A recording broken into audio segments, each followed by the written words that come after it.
नियत में खोट। गीता को जन्म से ही एक चीज उसके परिवार से मिली थी और वो थी जिम्मेदारी। बेटा गीता, बाजार से ब्रेड लेकर आ जा। तेरे छोटे भाई बहन को भूख लगने का समय हो रहा है। जी माँ, अभी लेकर आती हूँ। और तुझे बोला था ना कि नौकरी ढूंढ ले। पापा की नौकरी से अब घर चलाना बहुत मुश्किल हो रहा है। तेरे और भी 3 भाई बहन है बेटा। माँ, मैं गई तो थी एक फैक्ट्री में, लेकिन उन लोगों ने कहा कि मेरी उम्र कम है। ओहो, तो किसी और दुकान में देख ले या फिर कपड़े सिल लिया कर। लेकिन अब बेटा। हाँ माँ, मैं तुझे समझ सकती हूँ। मैं कल फिर जाऊंगी। बेटा देख ले, पिता भी बुजुर्ग हो चले हैं। मैं कभी कभी सोचती हूँ कि 4 घर का काम पकड़ लूं, लेकिन ये समाज। गीता माँ को गले लगाकर वहां से चली जाती है। धीरे धीरे वक्त गुजरता है और गीता के पिता से भी काम नहीं हो पाता है। अरे गीता की माँ, अब काम करते हुए हाथ कांपते हैं। किसी भी बच्चे की शादी नहीं हुई है। चिंता होती है। पता नहीं घर कैसे चलेगा। तभी पास की मौसी उन लोगों के घर आती है। अरे गीता की माँ, चिंता ना करो।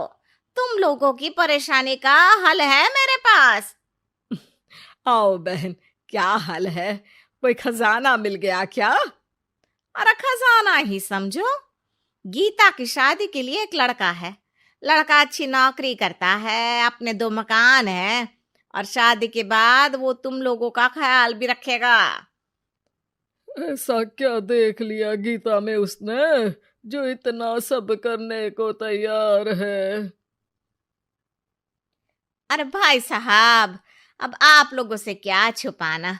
लड़के की पहली बीवी का स्वर्गवास हो चुका है और 2 छोटे बच्चे भी हैं। अरे क्या बोल रही हो मौसी? नहीं नहीं, मैं ऐसी जगह अपनी गीता की शादी नहीं करूंगी। हाँ, मैं भी गीता को किसी ऐसे घर में नहीं भेजूंगा जहां 2 बच्चे पहले ही हो। देखो, गीता मेरी भी बेटी जैसी ही है। अरे लड़का बहुत ही शरीफ है। हो सकता है उसके भाग्य में गीता हो। कोई ऐब नहीं, बच्चे इतने छोटे हैं कि असली माँ और सौतेली माँ में फर्क भी नहीं समझेंगे। अरे लेकिन गीता ही क्यों? क्योंकि गीता को मैं जानती हूँ। कोई दूसरी लड़की उन बच्चों का जीवन खराब कर देगी। काफी मनाने के बाद और हालात को देखते हुए गीता की शादी गणेश के साथ हो जाती है। गीता, मैं ऑफिस जा रहा हूँ। तुम्हें कुछ चाहिए तो मैं ले आऊंगा।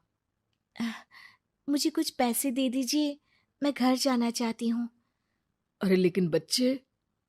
आप बच्चों की चिंता मत करिए, वो भी नानी का घर देख लेंगे।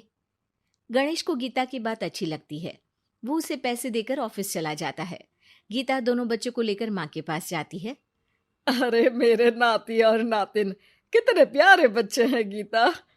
हाँ माँ, ये तो दोनों बच्चे मेरे ही हैं। चलो जाओ, अपने मामा और मौसी के साथ खेलो।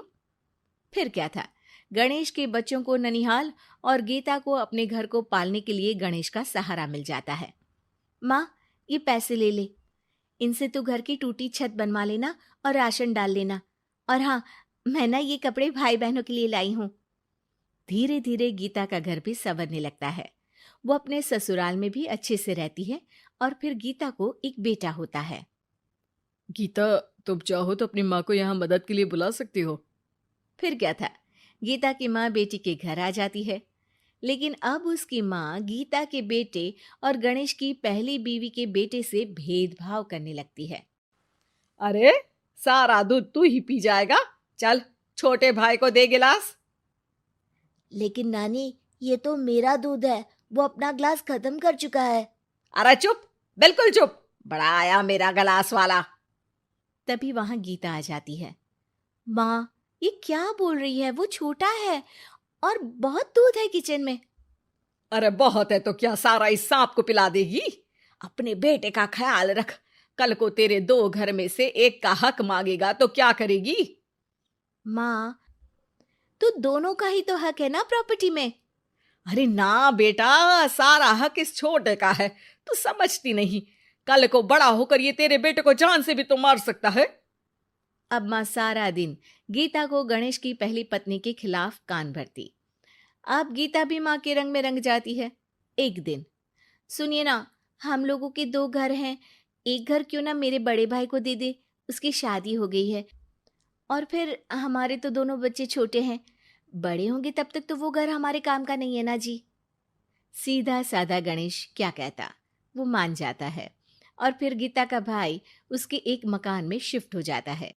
गणेश के ऑफिस जाने के बाद गीता गणेश की पहली पत्नी के बेटे से कहती है, सारा दिन खेलते रहते हो, पढ़े नहीं तो काम पर लगा दूंगी, समझे? बेटा, जो अब सौतेली माँ से सहम चुका था, एक फैक्ट्री में जाता है। साहब कुछ काम मिलेगा? बेटा, मुझे एक ऑफिस बॉय की जरूरत है, लेकिन तुम तो अच्छे घर के लगते हो। हाँ हूँ बे, लेकिन फिलहाल काम की तलाश है। बेटा एक फैक्ट्री में चपरासी बन जाता है और एक दिन दुखी गणेश का स्वर्गवास हो जाता है। अब तो तेरे पापा भी नहीं रहे, चल निकल इस घर से। अरे क्या बोल रही है बहन, इस घर में इसका कानूनी अधिकार है, कहीं कोर्ट कचहरी का चक्कर लगा तो तू इस घर की भी नहीं रहेगी। अरे तो अब क्या करूं? बस तू अब इसकी शादी कर, इसकी बीवी को खूब सताना कि ये खुद ही बीवी को लेकर घर छोड़ दे। गीता को भाई की बात जंच जाती है, लेकिन कहते हैं ना कि पाप का घड़ा तो भरता ही है। बेटे की शादी के बाद उसकी बीवी सास से भी 4 कदम आगे निकलती है। ए, क्या सारा दिन सोती रहती है, कोई काम नहीं है क्या? चल निकल इस घर से और अपने पति को भी लेती जा। हाँ हाँ तो चली जाती हूँ, वैसे भी ससुर जी के 2 मकान हैं, तो एक तो हमारा ही है, बस अब तो आप हमें अलग ही कर दो। आय हाय, कल की आई छोकरी मकान दे दूं? अरे वो तो मेरे भाई ने तेरे ससुर से खरीदा था पूरे नकद पैसों में।